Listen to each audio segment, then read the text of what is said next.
அமிர்தமா இருந்தாலும் அளவுக்கு கொஞ்ச நாள் செஞ்சுதான் இல்லையா? அதே மாதிரிதான் ஒரு விஷயம் உங்களுக்கு உடம்புக்கு ஒத்துக்கொள்ளாது, மனசுக்கு ஒத்துக்கொள்ளாது, மூளைக்கு ஒத்துக்கொள்ளாத ஒரு விஷயத்தை நீங்கள் உட்கொள்வதன் மூலம் உங்கள் உடம்பு பாதிக்கப்படுகிறது. முதல் டைம் எடுக்கும்போது இருக்கும் ஒரு எஃபெக்ட் இருக்கும், ரெண்டாவது டைம் எடுக்கும்போது எஃபெக்ட் இருக்கும், மூணாவது டைம் எடுக்கும்போது அந்த எஃபெக்ட் இருக்காது.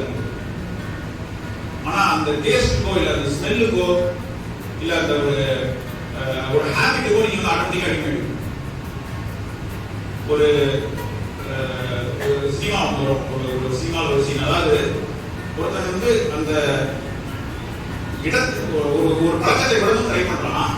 ஆனா ஒரு நாளும் சாயங்காலம் வேலை முடிச்சுட்டு வரும்போது அந்த கடையை கிராஸ் பண்ணும்போது அவனுக்கு ஞாபகம் எவ்வளவு கஷ்டப்பட்டு வர முடியல. ஏன்? அது ஹேபிட்ல, உங்களோட மைண்ட்ல ஹேபிட்ல அது ஃபார்ம் ஆயிடுச்சு. நீங்க யோசிச்சு பாருங்க, நாளைக்கு காலையில நீங்க ஷூ போடும்போது எல்லாருமே ஒரு விதமான ஹேபிட் இருக்கும். சில பேர் வந்து லெஃப்ட் சைடு ஷூ ஃபர்ஸ்ட் போடுவாங்க, சில பேர் ரைட் சைடு ஷூ ஃபர்ஸ்ட் போடுவாங்க. அது உங்களுக்கு தெரியாது.